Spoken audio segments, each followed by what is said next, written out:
care who gets offended, because I'm just talking at the end of the day. And if I was lying, then they can come on here and prove me wrong, because nothing I'm finna say is a lie.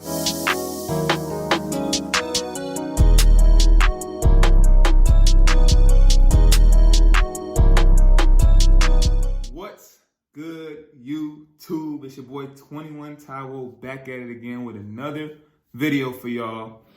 This is a question that I have gotten over 100 times easily.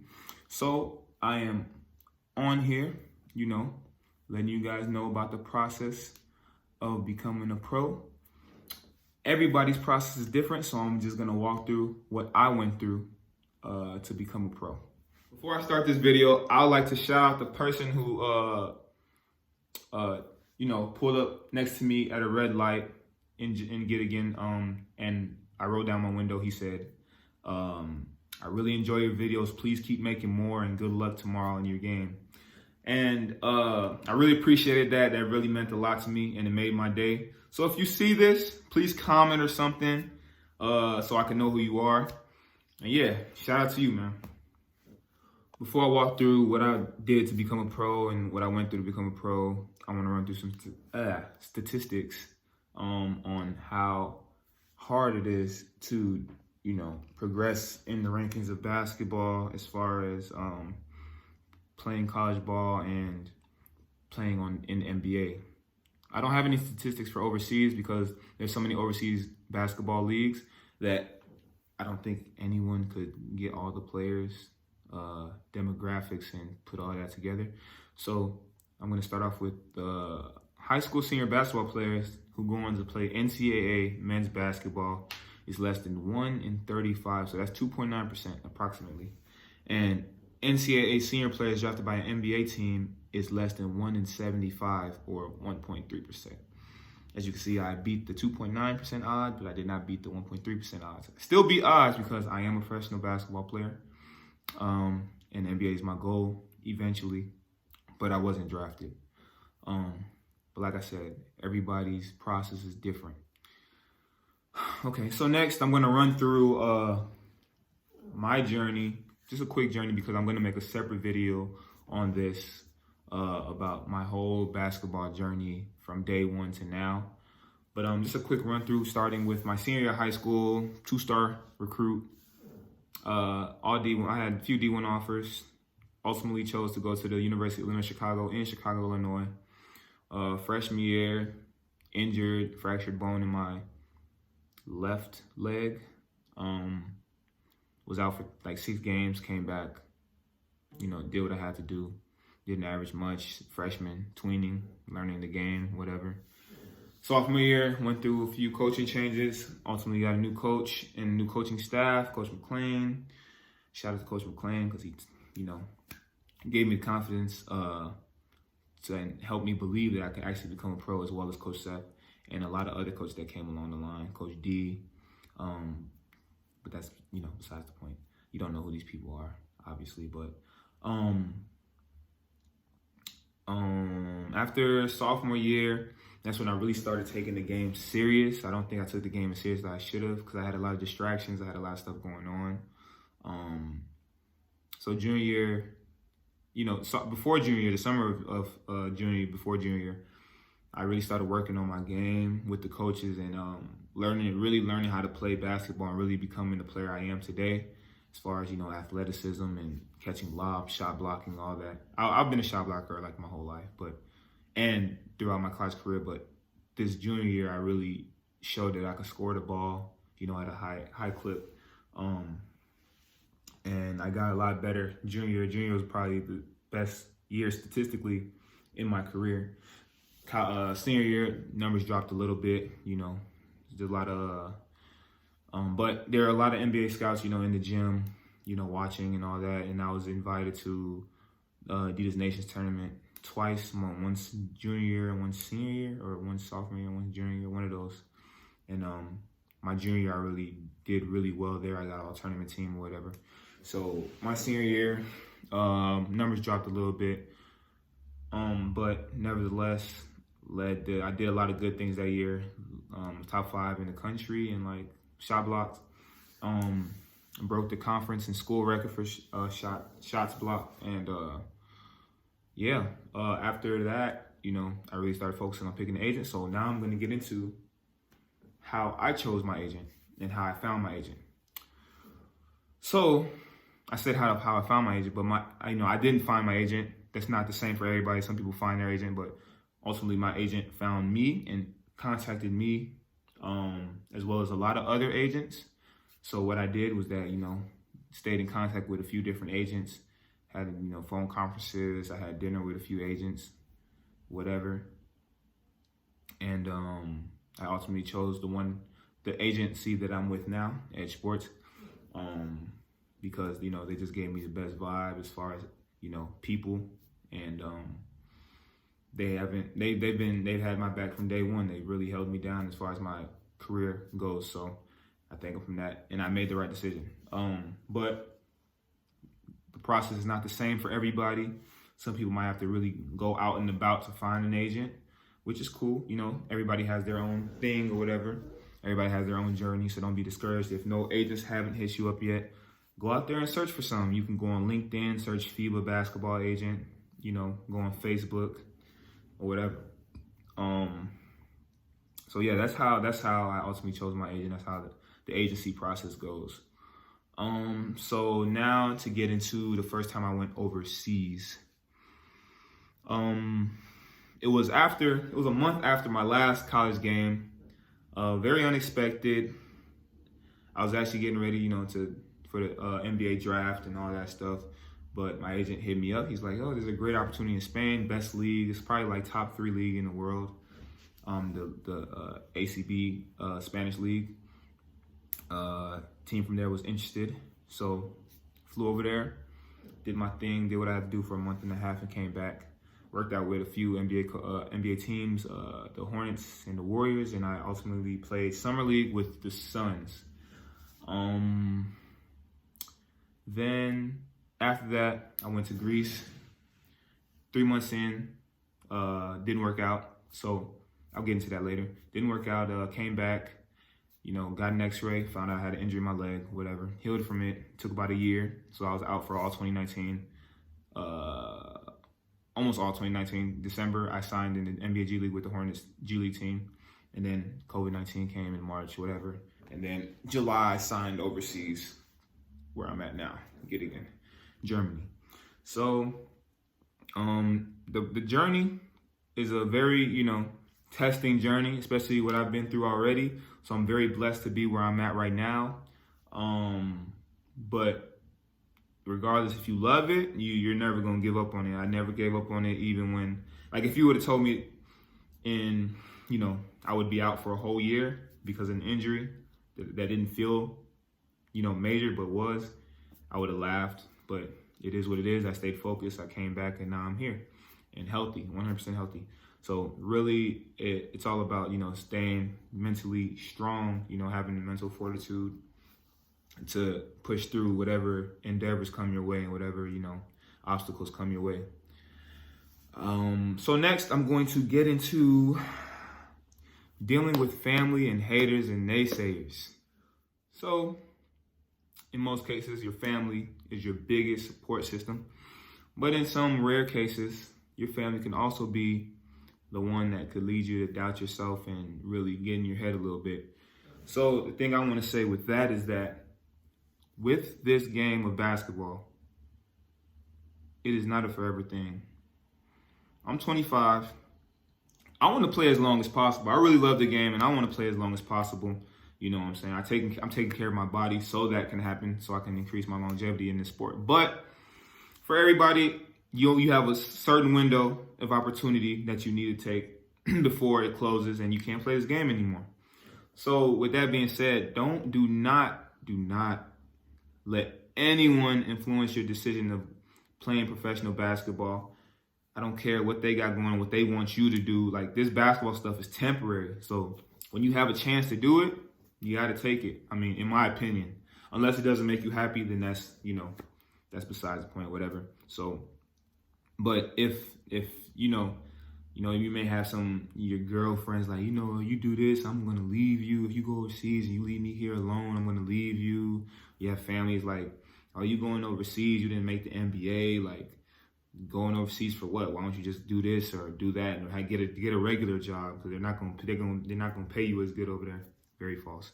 But yeah, you have just so much stuff being said. But at the end of the day, this is what you want to do. This is your dream. So don't let anybody ever, take that away from you, influence you. Just keep them in mind though. It's still your family at the end of the day. But ultimately, they cannot lead you to like not play the game of basketball, not take an opportunity that's presented to you, or not work as hard as you need to. Because at the end of the day, you're doing this for them. You're doing this for your family. You're trying to build generational wealth or whatever the case may be. I don't know why you play basketball. I want to create for my family. I want to create for families in the ODIC generation to come. But yeah, just find the why and stick to it. Do not listen to anybody, what anybody has to say about what you want to do. Just because it's not their decision. They're not the one who put in the work. You put in the work. So do what you need to do in order to be successful and in order to, continue to chase your dream. So with that being said, when you do get an overseas offer, because, not everybody comes out of college. You might not be the best player on your team. You might be the best. Not everybody's going to be potential NBA draft pick, undrafted, getting crazy amount of money the first year. Usually rookies don't get as much the first year, depending on your agent, depending on your stats, depending on what you bring to the table. So this is one of the biggest tips I can give you.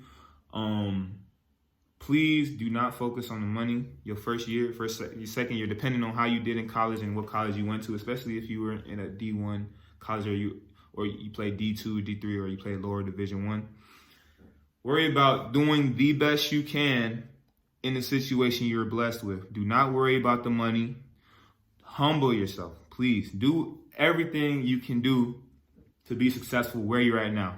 Have tunnel vision. Worry about what you got going on. Don't worry about anybody else's situation. Worry about yours. You're in that situation for a reason.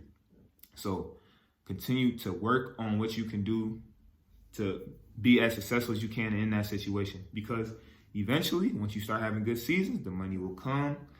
You keep stacking. And now, you're up there with, the other players who came out of college and they were, getting big deals. You know what I'm saying? So be patient. Keep doing what you need to do. Do not worry about the money the first year. And just be the best you can. Because when you focus on being the best player you can, eventually you'll get bigger offers, you get better offers. So first, just focus on that. Now I'm going to get into things you will deal with as an overseas pro. I'm going to get a little personal here because, not really personal, but I'm going to shed some details, you know what I'm saying? It ain't nothing, y'all family to me. I don't care who gets offended because I'm just talking at the end of the day. And if I was lying, then they can come on here and prove me wrong because nothing I'm going to say is a lie. But the number one thing you would deal with, depending on the country, because some countries are great. Here, great. You will have problems with getting your money on time. Like I said, here we don't have that problem. I think it's a law or something. Especially, I think in France too. I don't know about any other countries. I know this, but regardless, Spain. I got my money on time. But Greece. Let me tell y'all about Greece, man. Let me tell y'all about Greece. The team I play for, cool. Money, September. I got my money September, whatever. Got my money in October, cool. When November came, end of the month, because usually when you're overseas, you get paid every month at the end of the month or beginning of the month, whatever. Nothing in my account. So I'm like, okay, maybe a couple days, cool. They just, I don't know, they couldn't have forgot. They got players on their team, we're here to help y'all win or whatever. 2 weeks passed, no money. 3 weeks passed, no money. Like, okay, what's going on here? Mind you, I got a son and everything, I got to feed and all that. So I'm like, what's going on? Comes time to get the next paycheck. Still haven't received the last paycheck. And like a week after that, I get the paycheck from last month. Now this month's late already, and it's just like it was just a never-ending cycle until whatever happened, which I'll get into the video, happened, and I went back home to the U.S. But in some countries, and that wasn't even the worst case because I got my money. I just got it super late. Some people don't get their money. Some people have to take the team to FIBA court or whatever the case may be. And yeah, some people just don't get their money, and there's a lot of situations like that. And you can find a whole bunch of stories on Google about overseas players not getting their money on time, teams signing new players when they owe old players money. So that's one thing you hopefully don't have to deal with, but could possibly deal with. So I'm just warning y'all, I've already experienced it. I hope I never have to experience it again, but that's a big possibility when playing overseas. Everybody goes through this. If you travel all the time and you just leave home after being home for like years and just leave home, you go through a period of homesickness.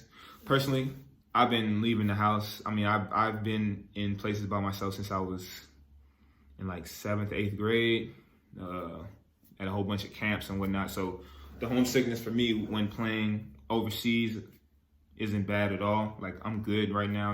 I talk to my parents every day. I talk to my girl every day. I talk to my son every day. Talk to my brothers every day. So I'm good. I'm good here alone. I do miss them. Hopefully we can get a couple visits going on. But this virus is making things hard. Regardless, you will go through a period of homesickness. Try to find that why, like to keep motivating you every day to get you on your feet. Keep you strong. When you're in the gym, you're practicing, and you're just like going through that homesickness, and you really miss your family. Just try to find that why and just stick to it, because at the end of the day, this game is a game, but now you're getting paid for it. So it's like, it's your job as well. So all that other stuff, all the personal feelings is out the window, because if you don't perform, you going home anyway. And that's where I feel like that's worse than having homesickness, going home with, unemployed. Like, what could be worse than that, I think. So just try to find a why and stick to it. Stay motivated. Just, stay level-headed as much as possible. Try to find activity, depending on what country you're in. Not every country, unfortunately, is the best, but I'm sure most, countries in Europe are pretty good. Just find some activities to do. Get with your teammates, if there are other Americans on the team, even, just with the team, just go out, do what you need to do, don't be all isolated, interact, and you'll be fine. It's a long season in another country, but you'll be fine. And another thing that you'll deal with, that I dealt with, of course, is the language barrier. I played in Spain, not too bad. I knew a little bit of Spanish, so it wasn't too bad. Greece, however, didn't know a lick of Greece. It was hard to shop. It was hard to try to get directions. It was hard to do anything. I learned a little bit. Kalimera, good morning. Kalispera, good afternoon. Yasu, yasas, hi, hello, bye. But when you first get there, you will go through a little language barrier. Obviously, you're in a whole nother country, listening to a language you never spoke before. So, that's not really a big deal, I guess, because I'm sure there will be somebody who speaks English. Like in Germany, it's not that big of a deal as far as the language barrier, because most of the people speak English. I haven't had a problem yet trying to understand somebody for the most part. A couple problems here and there, but nothing I couldn't solve. But yeah, language barrier is a big thing as well when you're going overseas. So try not to get discouraged about it. I'm sure there's somebody around that can speak English. So yeah, just, I don't know, pick up Duolingo on your iPhone or something and learn the language. And now I'm going to get into some tips on how to prepare yourself and what to do in order to be successful when going overseas as a pro basketball player. So the first thing I got for y'all is please do yourself a favor and really watch a lot of European EuroLeague basketball games. That's the top level in Europe. It's way different from the NBA. If you're coming overseas, do not watch NBA. You can watch it for your leisure, but when studying, watch a lot of EuroLeague games. I was doing that a lot, and I'm still learning a lot about the game because it's easy to watch and study, but when you're actually in the game, it's not as easy making quick decisions and whatnot. But really watch how they play and how they think, you know what I'm saying, what they do as far as like, you know, basketball plays and how they move around and how they screen, just how they take position. Like, it's a whole bunch of little things that you really need to know when coming overseas. There's a lot of things that I learned and I'm still learning and I'm still trying to master as a overseas basketball player in Europe. But please watch a lot of film. Really watch it. Don't just skim through it. Don't just watch for the action. Like, really watch how the players move, you know, how the bigs take position in the post, how they run the floor, defensive wise, how they guard ball screens, all that. How the point guards really facilitate, really good point guards, and just really study that, because it's not the same as NBA at all. Obviously, if you look at, for example, Luka Doncic, he averaged. When I was a rookie, their team is the one that put us out of the playoffs, and he was only averaging 12.6 points a game versus almost a triple-double, a 30-point triple-double every night now. Like, the game overseas is way different, and it is not a surprise to see the team's leading scorer only averaging like 14, 15 points. That's a lot in Europe, you know what I'm saying? So, really watch film on European basketball. The next tip I have for you guys is to eat right and eat a lot, eat enough. My diet isn't perfect, but I know I 5-6 days out of the week I will eat correctly, because that's just doing your body a favor. That's your body now is your money maker. So you get in what you put out. You put out what you get in. Scratch that. You get out what you put in. So if you're putting in trash foods on a daily basis, you're not hydrating, you're not eating enough, like you're not going to be successful. You're not going to sustain for the whole 8 to 10 months you're over here. So please do yourself a favor and eat right. Personally, every off day, I think I get like 1 or 2 off days. One of those off days I'll choose like a cheat day or whatever, and I'll eat a few meals I wouldn't be accustomed to eating during the week. Whatever, my metabolism's still high, whatever, I burn it off, and I've been eating good the whole week. But all in all, try to eat as best as possible and stay hydrated, because your body's your money maker, so you have to take care of it. This next tip is probably the biggest tip I can give you. And I didn't realize it until I got to Europe, but stretch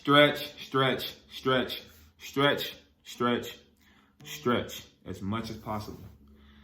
I'm not saying, stretch every freaking second of the day, but like really take the time out your day, maybe 30 minutes, 45 minutes, and just stretch, because that's just a part of taking care of your body. Like I said with the eating, your body's your money maker, so you need to take care of your body in order to last long in this game. Really take care of your body. Really just sit down and stretch. I know, sometimes you just want to get home after practice.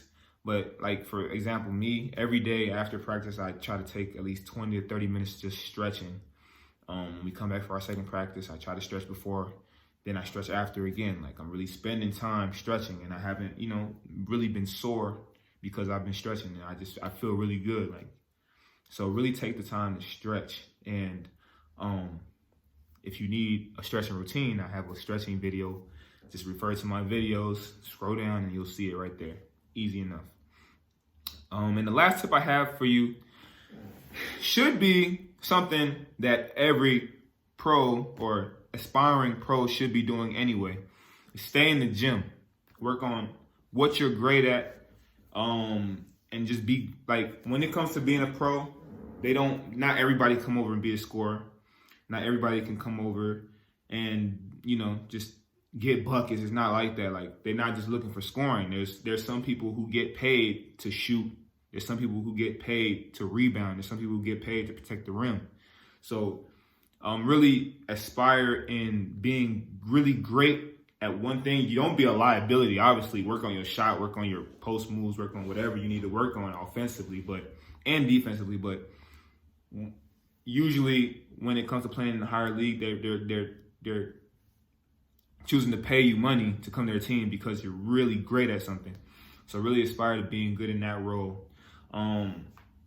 Like I said, I shouldn't have to say this. Like if you want to be the best you can be in this sport, you have to stay in the gym. That's like no ifs, ands, or buts about it.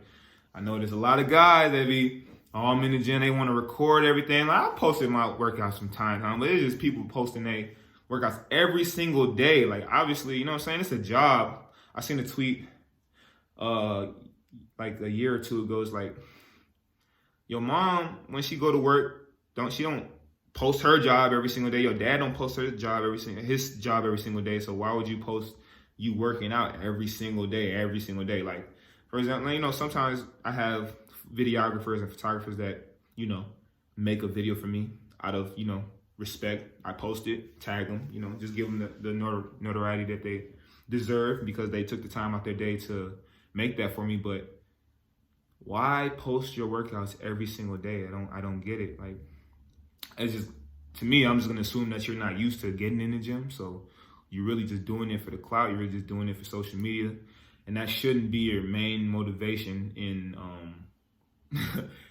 trying to get in the gym just to get footage and stuff.